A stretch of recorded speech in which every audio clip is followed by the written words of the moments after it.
बिस्मिल्लाहिर्रहमानिर्रहीम। अस्सलाम वालेकुम students, I am Zainab Fatima, your science teacher. उम्मीद है आप सब खैरियत से होंगे।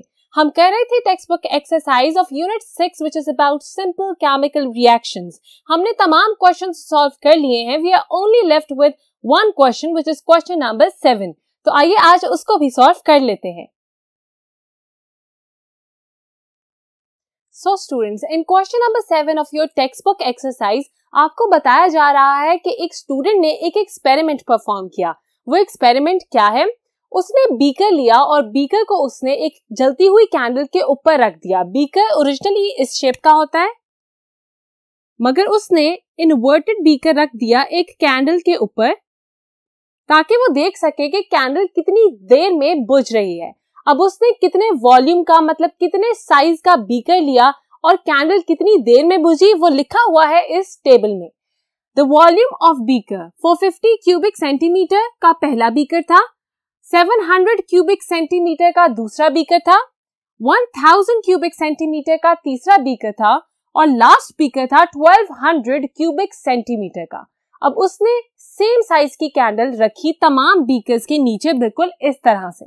अब पहला जो बीकर था उसमें रखी हुई कैंडल 8 सेकंड्स के अंदर बुझ गई। उसने ये एक्सपेरिमेंट एक दफा परफॉर्म नहीं किया बल्कि 4 दफा उसने सेम बीकर के साथ एक्सपेरिमेंट को परफॉर्म किया।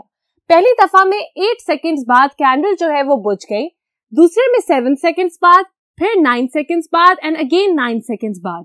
जब उसने 4 दफा टाइम नोट कर लिया तो उसको पता चला कि तकरीबन 7 से 9 सेकंड्स लेती है कैंडल टू टर्न ऑफ या फिर to go off in a beaker that is of 450 cubic centimeter। अब आपको पता चल गया कि एक बीकर में तो इतने सेकंड्स के अंदर कैंडल बुझ रही थी, मगर जब उसने बीकर का साइज थोड़ा सा बड़ा किया तो टाइम भी साथ साथ इंक्रीज होता गया। पहले तो 8 सेकंड्स बाद कैंडल बुझ गई थी, मगर अब 15 सेकंड्स बाद वो कैंडल जो है वो बुझी। उसके बाद जब उसने मजीद साइज बड़ा किया बीकर का तो 18 से 20 सेकंड्स तक ये टाइम चला गया और उसके बाद 1200 क्यूबिक सेंटीमीटर पे पहुंचने पे 25 से 26 सेकंड्स लगे उस सेम साइज की कैंडल को बुझने में। अब क्या लिंक है इस टाइम का with the size of the beaker और ये एक्सपेरिमेंट उसने क्यों 4 दफा परफॉर्म किया? यही क्वेश्चंस है हमारे पास इन क्वेश्चन नंबर 7। तो आइए तमाम सवालात एक एक करके आंसर करते हैं। Question number 1 is explain why the experiment was done more than once। हमने ये बताना है कि उसने एक से ज्यादा दफा एक्सपेरिमेंट को क्यों परफॉर्म किया। To get an average reading and achieve accuracy, ताकि वो एक एवरेज रीडिंग ले सके। एवरेज रीडिंग क्या होती है हम जाके पढ़ेंगे नेक्स्ट बोर्ड पे, मगर आपको पता है कि एक्यूरेंसी अगर अचीव करनी हो तो एक दफा नहीं बल्कि 3-4 दफा एक्सपेरिमेंट को परफॉर्म करना चाहिए और फिर रिजल्ट्स को आपस में कंपेयर करना चाहिए। जिस तरह आप देख सकते हैं कि 9 से 7 के बीच में तमाम वैल्यूज हैं हमारे फर्स्ट बीकर के अंदर। जब हमने सेकंड एक्सपेरिमेंट किया तब भी 15 से 14 में ये वैल्यूज जो हैं वो वेरिएट कर रही हैं। हमने अगर एक्यूरेट रिजल्ट्स निकालने हो तो हम एक दफा नहीं बल्कि 3-4 दफा एक्सपेरिमेंट को परफॉर्म करते हैं। इसीलिए इस स्टूडेंट ने भी 4 दफा इस एक्सपेरिमेंट को परफॉर्म किया ताकि वो एक एवरेज रीडिंग भी ले सके और एक्यूरेट रिजल्ट्स भी उसके पास आ जाए। So this was the answer to question number 1। आइए देखते हैं कि नेक्स्ट क्वेश्चन क्या है। तो अभी मैंने बात की थी एवरेज रीडिंग की। अब आपको पता चलेगा कि एवरेज रीडिंग किस तरह से निकालते हैं। Question number 2 is calculate the average results for the candle to go out in each beaker. आपको पता है कि 4 तरह से हमने एक्सपेरिमेंट किया है, चारों में बीकर का साइज डिफरेंट है। हमने एक बीकर के साथ 4 दफा उस एक्सपेरिमेंट को रिपीट किया है और हमारे पास टाइम की 4 वैल्यूज हैं। अगर हमने इस 4 में से एक वैल्यू निकालनी हो तो हम निकालते हैं एवरेज ऑफ दैट रिजल्ट। अब हम एवरेज किस तरह से निकालते हैं? x1 plus x2 plus x3 and plus x4। अब प्लस हम x को कर रहे हैं और ये x क्या है? हमारी पहली वैल्यू जो कि यहाँ पे थी हमारे 8 सेकेंड्स वो होगी x1। उसके बाद जो दूसरी वैल्यू है वो होगी x2 और बिल्कुल इसी तरह हम 4 वैल्यूज जो हमारे पास गिवन है उनको आपस में ऐड कर देंगे। जब हम उनको ऐड कर देंगे तो हम उनको फिर डिवाइड करेंगे with the total number of values. Total number of values हमारे पास कितनी है? बिल्कुल 4 है। हमारे पास 4 वैल्यूज हैं तो हम इसको डिवाइड कर देंगे 4 से।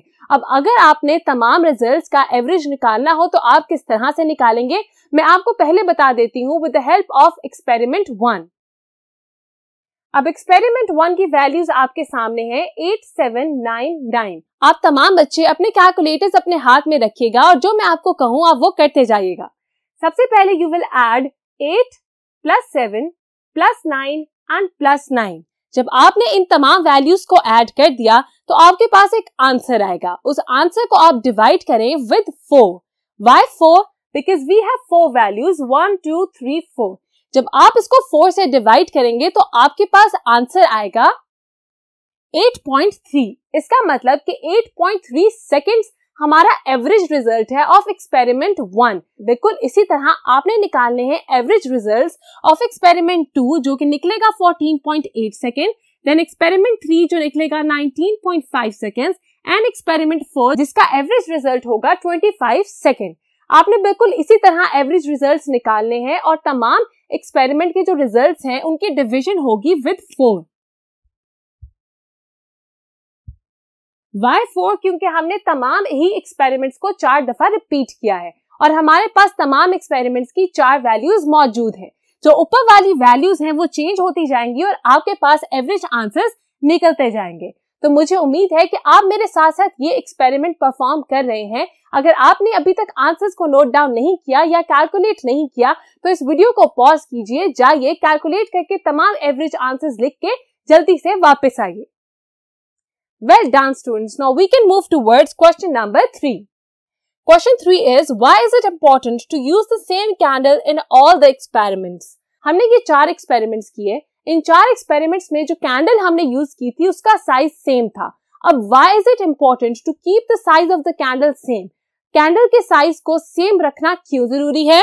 To get a fair result. अगर तो हमें एक फेयर रिजल्ट चाहिए, एक एक्यूरेट रिजल्ट चाहिए तो हम कैंडल के साइज को सेम रखेंगे, क्योंकि अगर हम डिफरेंट साइज ऑफ कैंडल लेते हैं then it will take different amount of time to get off या फिर टू टर्न ऑफ। तो आपको पता चल गया कि हमने किस लिए सेम साइज ऑफ कैंडल रखी। The last question is, draw a line graph, label the axis x and y। हमने जो अभी टेबल पढ़ा था और टेबल में जो हमारे पास वैल्यूज मौजूद थी हमने इनका एक ग्राफ प्लॉट करना है और इस ग्राफ का नाम है लाइन ग्राफ। हमने साथ एक्सिस को भी लेबल करना है which is x axis and y axis. एक दफा हम टेबल को गो थ्रू कर लेते हैं उसके बाद we can move towards drawing our graph. अब आपके सामने इस तरह से 2 कॉलम्स गिवन है, एक में टाइम है और दूसरे में हमारे पास है वॉल्यूम ऑफ बीकर। तो आप वॉल्यूम ऑफ बीकर को ले लेंगे ऑन एक्स एक्सिस, मतलब ऑन द हॉरिजॉन्टल एक्सिस। अगर आपने वर्टिकल एक्सिस में टाइम को लेना हो तो यहाँ पे एक एक्सपेरिमेंट की 4 वैल्यूज हैं। आपने वाई एक्सिस के लिए एवरेज रिजल्ट्स लेने हैं जो कि टाइम को इंडिकेट करेंगे। तो यहाँ पे जो आपके सामने रिजल्ट्स 4 लिखे गए हैं हम इनकी मदद से बनाएंगे अपना लाइन ग्राफ। हमारी वैल्यूज है 8.3, 14.8, 19.5 एंड 25। तो आइए देखते हैं कि मैंने किस तरह से ये ग्राफ ड्रॉ किया। तो स्टूडेंट्स, जिस तरह से मैंने आपको बताया बिल्कुल उसी तरह से यहाँ ड्रॉ किया गया है ये लाइन ग्राफ। आपने देखा कि वॉल्यूम हमने लिया ऑन एक्स एक्सिस, इसको हम कहते हैं x axis. Let me right x over here ताकि आपको याद रहे। एक्स एक्सिस में आपने लेना है वॉल्यूम जो कि दिया गया है क्यूबिक सेंटीमीटर में। वाई एक्सिस जिसको हम y से इंडिकेट करते हैं या रिप्रेजेंट करते हैं ये है y एक्सिस, और y एक्सिस में जो मैंने टाइम लिखा है मैंने इसकी लिमिट स्टार्ट की है 10 से और मैं लेके गई हूँ टिल 30। हमने यहाँ पे ड्रॉ किया, आप देख सकते हैं कि मैंने 4 पॉइंट्स लगा दिए। ये 4 पॉइंट्स वही 4 पॉइंट्स हैं जो कि अभी हमने एवरेज रिजल्ट्स निकाले थे। तो एक एक करके हम दोबारा ये एवरेज रिजल्ट्स देखते हैं और फिर प्लॉट करते हैं इधर। सबसे पहला हमारा रिजल्ट था 8.3। 8.3 को अगर हमने इस ग्राफ में प्लॉट करना हो तो आपको पता है कि 450 क्यूबिक सेंटीमीटर पे हमने 8.3 रिजल्ट लिया है। तो आइए देखते हैं कि मैंने किस तरह से इसको प्लॉट किया। 450 यहाँ पे तकरीबन आता है, इसलिए मैंने यहाँ पे और इधर 8.3 को जोड़ के एक पॉइंट बनाया विच इज ओवर हियर। इस पॉइंट को हम कहेंगे द फर्स्ट पॉइंट। आप कह सकते हैं द फर्स्ट रिजल्ट या फिर x1। अगर आप x1 इधर लिख देते हैं तो बिल्कुल इसी तरह आपने x2 की वैल्यू इधर लिखनी है x3 की वैल्यू आप इधर लिखेंगे एंड x4 की वैल्यू आप इधर लिखेंगे। जिस तरह से मैंने पहला रिजल्ट निकाला by comparing the time and the volume of beaker for 50 cubic centimetre पे 8.3 सेकेंड्स लगे कैंडल को बुझने में, बिल्कुल इसी तरह आपने आगे जाते हुए भी चार जो हमने एक्सपेरिमेंट्स किए हैं उनकी वैल्यूज प्लॉट कर देनी है और फिर लाइन ड्रॉ करनी है to join all these points या फिर डॉट्स। तो आपको पता चलेगा कि आप लाइन ग्राफ बना चुके हैं। ये इतना ही आसान है जितनी आसानी से मैंने यहाँ बनाया है। तो आपने घबराना नहीं है और बिल्कुल आराम से इसको समझ के ड्रॉ करना है अपनी नोटबुक्स पे। तो आज के लेक्चर में हमने किया क्वेश्चन नंबर 7 को solve, which was also the last question of your text book exercise of unit 6। हम मिलेंगे नेक्स्ट लेक्चर में, तब तक के लिए अपना बहुत ख्याल रखिएगा। खुदा हाफिज।